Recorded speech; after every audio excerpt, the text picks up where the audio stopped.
Hi, good afternoon. As you can see, beautiful summer's day for my VEDA 5. If you don't know me by now, this is Jan, Urban Gypsy Crochet, and this is Paris, who is now back on her legs, on her plinth, and back doing her day job, which is the modelling. So today I've actually taken a few photographs for Etsy, finally, at last. And yesterday I didn't do any crochet. I was tangling with the sewing machine. I inherited my mum's Bernina 380 sewing machine, and it's quite an ancient sewing machine, but a very good one. My dad paid quite a lot of money for it at the time, you know. I mean, they're probably not as expensive now as it was back then, but at that time it was the singing, dancing, embroidery, whatever, and my mum wanted it, even though she wasn't much of a sewer like me. So anyway, I paid to have it all, you know, but never tried it out when it came back home. So I opened it up yesterday, ready, poised to start doing the linings and for the bags, and I'd forgotten how to use it. I know they say it's like riding a bike and it'll come back to you, but I had to get the manual out and start studying the manual. And then when it came to threading up the little bobbin at the bottom, it's got like a casing around it that if you don't slot it in the right position, well, it was jammed, it wouldn't come out at all. And I thought, obviously I'm doing something wrong here. So I consulted the manual, which wasn't a whole lot of help. So I got my little pliers and I pulled it. I got it out, but I also broke the little tab that is what you have to lift up to put it in, apparently, which the instruction book wasn't very clear about. So anyway, I've managed to sort of get it back in again with the help of pliers, and I've now ordered a replacement little bobbin case from eBay. But I am managing to sew with it once I sorted out why it was doing zigzag instead of plain. So several YouTube videos later,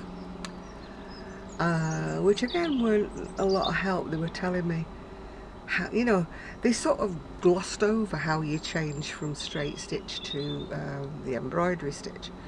And my problem was I wanted to go from the embroidery stitch back to a straight stitch, because the guy at the repair shop had left it on zigzag.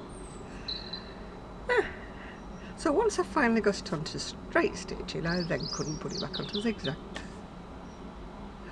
All will be, well, it won't be revealed because I'm not showing it yet, but I'm sure I'll get the hang of it soon. So my living room now looks like the inside of a sweatshop because I've got bits of material everywhere and the sewing machine set up on a little table. I did manage to use that table. It's supposed to be, you know, for like an invalid table that goes over the bed. Yeah, anyway, I managed to use that. So I did manage to do the smaller bag linings. I'm only showing you one because this is the only one that I've hand stitched around the top, because I didn't want to machine stitch around the top. I mean, a lot of tutorials show you how to machine stitch around the top, which I didn't want to do because I didn't want it to look ugly, you know. So I hand stitched it. So my task this afternoon will be to hand stitch around the other 4 or 5 bags. I don't know, I can't remember. Maybe there's 4, maybe there's 5 bags I've got the linings for them and I've made them. So hopefully it's nice and sunny tomorrow so I can take the photographs of these, because I don't think I'll have stitched them together before the sun fades, because I think I mentioned earlier we forecast thunderstorms for later. So Paris and I will be going back indoors. Paris is wearing a short sleeve sweater that I made up at the head. It's a small fitting size, teenager, small lady, and that will be going on Etsy probably tonight when I've got time to sit down and put the photos on and do the composing and It takes me ages to do anything like that. I'm really bad at describing my own things. You know, when you have to put things like this beautiful cardigan, this colourful cardigan or whatever, and I'm thinking, oh, that sounds as though I'm really big-headed when I say that, you know, that this is gorgeous, this is this is that, you know. I've got to stop doing it. I've got to start looking at my things, I won't say impassioned, from another prospect. From the prospect of how would I describe it if it wasn't made by me, yeah? If you understand what I'm talking about. I need to get over this sort of bashfulness.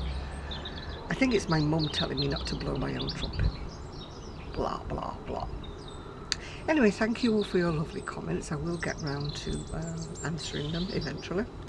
But I do find that the VEDA takes up time, and what I'm trying to do takes time, and answering comments kind of comes at the end of the list. I will answer one comment though. Soulful Sausages. Now, isn't that a lovely name? Not quite sure what she means by soulful sausages, unless it's like soul food or whatever.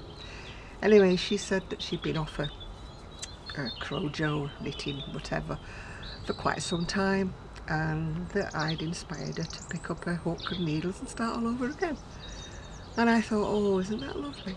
That's so, I'm happy when I hear that I inspire people to do things, because to me, that's what it's all about into this crochet community, you know, geeing each other up, because we all go through slumps, don't we? We all go through periods where we can't be bothered.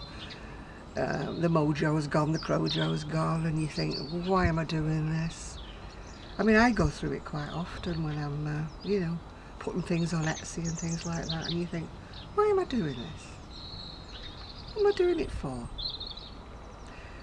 I mean, usually it's because I have the enjoyment of making the garment. I mean, a lot of my enjoyment comes from not actually finishing garments off, putting them on Etsy, things like that. It comes from actually making them, enjoying making them, which is why I tend not to do commissions, because I have to enjoy what I'm making. If people want me to make things I've already made and liked making, that's another matter. But if people sort of email me and say, do you do tablecloths or do you do doilies and things? No, I don't. And I definitely don't do Afghans. So anyway, Soulful Sausages, I'm glad that I've inspired you to pick up your work again, pick up your crafting again. That goes for anybody else, because I watch lots and lots of videos. I put them on my TV while I'm, you know, doing some crochet or things like that, when there's nothing on the TV, which is quite often, isn't it? There's not always things that you want to watch on TV. But the only problem with that is, I think I've mentioned before, is I can't comment on things that are on the TV. So I might watch a lot of videos, but you don't know I've watched them because I haven't written a little comment underneath. So fear not, I have actually been watching it, so don't worry about it. There's not an awful lot I will say, except I'm blaming Zoe 24 Karat Crochet for a dream I had last night. I dreamt I went into the bathroom, got scissors and cut all my hair off. And that is because Zoe had posted a posting on Facebook saying she'd been to the hairdressers and she'd had a haircut. And her husband was jokingly saying that he would have shaved all the hair off if it was left up to him, if he was the hairdresser. And I said, oh yeah, I've often thought about doing a buzz cut all over it, you know, just to get rid of all these different colours I've got in my hair. So that must have carried over into my dream. But I wasn't using a shaver or anything on my hair, I was just lopping pieces of hair off with a big pair of scissors. How weird is that? And I wasn't even in my own bathroom, I was in a public bathroom with a pair of scissors lopping all the hair off, you know.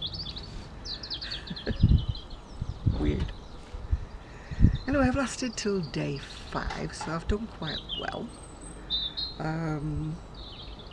Mel Hall dared me that I was going to do every day, So I'm kind of like doing every day while I can. Not saying it will last. You may not see me for the rest of the month, it depends how I feel. But if I do finish off, I've got to sew the linings for the big bags. So now I've sort of worked out how I sew plain. I can at least sew them. But I did want to do zigzag on them, you know, so that the linings won't fray when I cut them close to.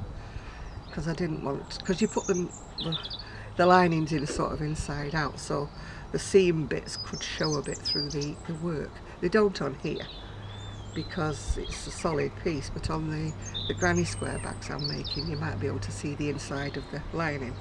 So I want it to look as neat as possible by doing a zigzag down it, you know, so that it won't fray. Well, stop it from fraying. I do have pinking shears, but somehow or another I don't say I don't trust them, but I don't know. I might use pinking shears if I can't sort out this zigzag on the machine. I just pray that they don't fray. I usually do 2 rows of stitching around everything, you know, as I've turned it before I do things like that. I've just got this terror of somebody buying a bag from me and it all falling apart, you know. But don't worry, I won't be putting project bags on my Etsy shop anytime soon or anytime at all, because I'm just not that good of a stitcher. And I think if people are buying things like that, they deserve the best, don't they? So that's why I leave it to people who are experienced sewers. To be honest with you, I don't actually use project bags very often because, you know me, 1 or 2 garments on the go at once, and normally they're big and they're clothing and they don't fit into a little project bag. So I tend to use like shopping bags more, you know. You know, just walking about with a shopping bag. That's me. Because I'm not often doing things like socks or anything like that. I can squash into a little bag. So anyway, I think that's about it today, because I want to carry on doing things while the weather is holding, because I want to take photographs of the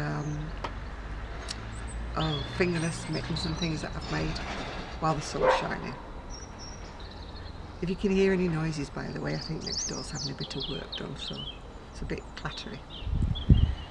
So that's what I'm going to do next. I'm going to close this off now, and I'm going to take photographs of the hand warmers while the sun is still shining and it's beautiful, because I don't get many days like this in rainy Manchester, so you have to make the most of them. I mean, I would love to sit outdoors here and do some crochet, but I've got things to do. And while I'm on a roll, I want to do them, if you know what I'm saying. So anyway, bye to you all, and I hope you're having a nice day. Hope you've got lovely sunshine as well, like I have. And I've got lots of chemtrails going across the sky. That's because I'm not too far away from Manchester Airport, as the crow flies. Long way by road, but as the crow flies. Not far away, really. And I often hear the planes going over. In fact, I think there's one coming over now. Yep, sounds like it. Anyway, I'm going to go now before I've got both sides next door doing things now, so it's going to get noisy, so I'm going to go now. So bye you all, and see you all tomorrow, hopefully.